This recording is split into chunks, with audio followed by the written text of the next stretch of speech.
आज मी तुम्हाला दाखवणार आहे तर नागपंचमी स्पेशल गव्हाची खीर. ही खीर खायला खूप पौष्टिक असते आणि बनवायलासुद्धा एकदम साधी सोपी असते. तर चला तर मग श्रद्धा रेसिपीमध्ये तुमचं स्वागत आहे. इथं मी अर्धी वाटी गहू घेतले होते. ते स्वच्छ पाण्याने धुवून घेतले आणि त्याचं सगळं व्यवस्थित पाणी निथरून घेतलं आणि एका कपड्यामध्ये मी 3 ते 4 तास ते बांधून ठेवले आणि 3-4 तास झाल्यानंतर ते कुटून घेतले. थोडे थोडे कुटून त्याचा सर्व जो वरचा जो गव्हाचं जे साल असतं ना ते पूर्ण काढून घ्यायचं. म्हणजे गव्हाचा जो भुस्सा असतो ना तो सर्व काढून घ्यायचा आणि अशा प्रकारे गहू घ्यायचे. आणि जर समजा तुम्हाला जर वेळ नसेल ना तुम्ही मिक्सरमध्ये केलं तरी चालतं. मिक्सरमध्ये करताना एकसारखं मिक्सर अजिबात चालू ठेवायचं नाही. बंद चालू करायचं 2-2 मिनटं आणि मग बारीक झालं की ते पाखडून घ्यायचे. अशा प्रकारे बारीक करून घ्यायचे मिक्सरमध्ये सुद्धा. इथं मी गॅसवर कुकर ठेवलेला आहे. कुकरमध्ये 1 चमचा तूप टाकायचं आणि तूप टाकताना साजूक तूप जर वापरलं ना तर आपल्या खिरीला चव खूप छान येते. आता हे व्यवस्थित तुपामध्ये भाजून घ्यायचं.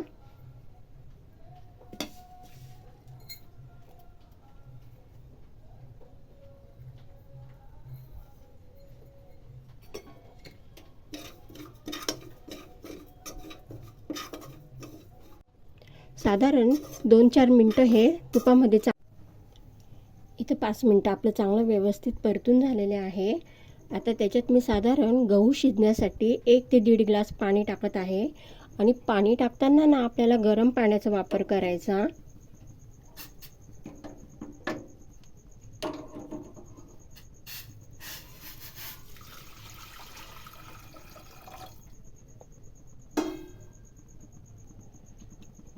मी एकदम थोडंसं चिमूटभर त्याच्यात मीठ टाकते आणि झाकण लावून 10 ते 12 शिट्ट्या करून घ्यायच्या. तर 10-12 शिट्ट्या झालेल्या आहे. आता आपण झाकण उघडून बघू. आपले गहू जे आहे ना ते चांगले व्यवस्थित शिजलेले आहे. आता हे चांगले व्यवस्थित घोटून घ्यायचे.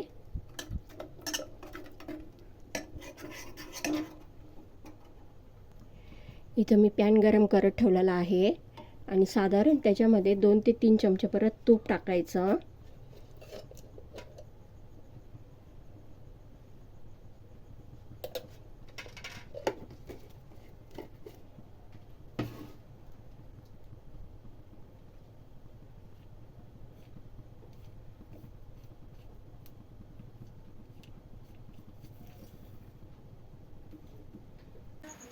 इथे मी काजू आणि बदाम तुपामध्ये परतून घेत आहे.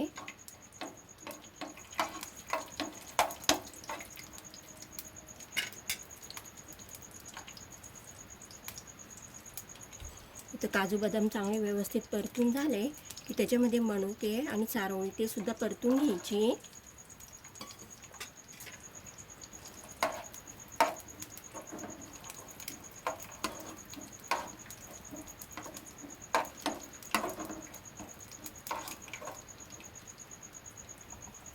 इथं आपले मनुके वगैरे सर्व परतून झालेले आहे.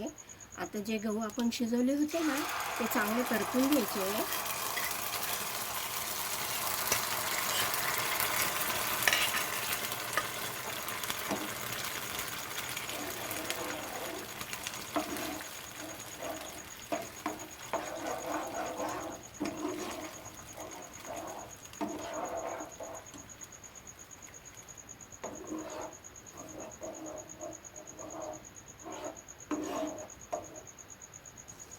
आता याच्यात टाकताना आपण गरम दूध टाकायचं.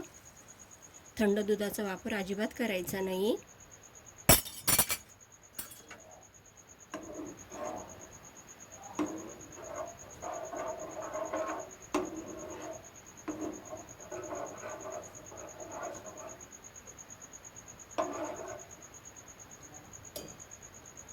आता याच्यामध्ये आवडीप्रमाणे साखर टाकायची.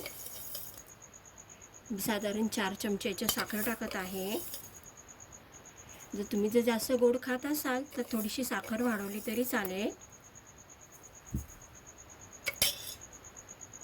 त्याच्यामध्ये मी वेलची आणि जायफळ ही वेलची साखरेमध्ये बारीक करून घेतली होती, म्हणजे आपल्या दाताखाली लागत नाही. आणि त्याच्यातच थोडंसं जायफळसुद्धा मी किसून टाकलं होतं. तुम्ही बघू शकता.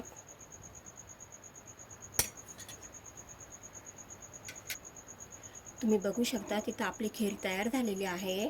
आता ही साधारण 5-1 मिनिटं चांगली उकळून द्यायची. ही खीर करताना मला माझ्या आईची आठवण आली. आमची आईसुद्धा नागपंचमी आली ना तर अशीच गव्हाची खीर करायची.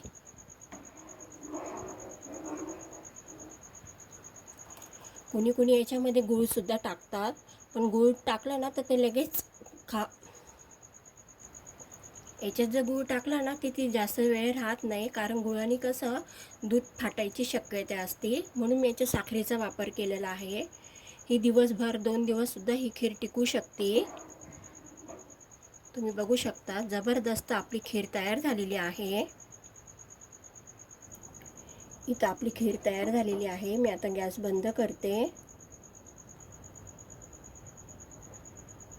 इथं आपली खीर तयार झालेली आहे. वाव, एक नंबर. तुम्हाला माझी आजची रेसिपी कशी वाटली मला जरूर कळवा आणि माझ्या चॅनलला लाईक, सबस्क्राईबर, शेअर जरूर करा. पुन्हा भेटूया अशा पुढच्याच रेसिपीमध्ये. Tata, bye bye.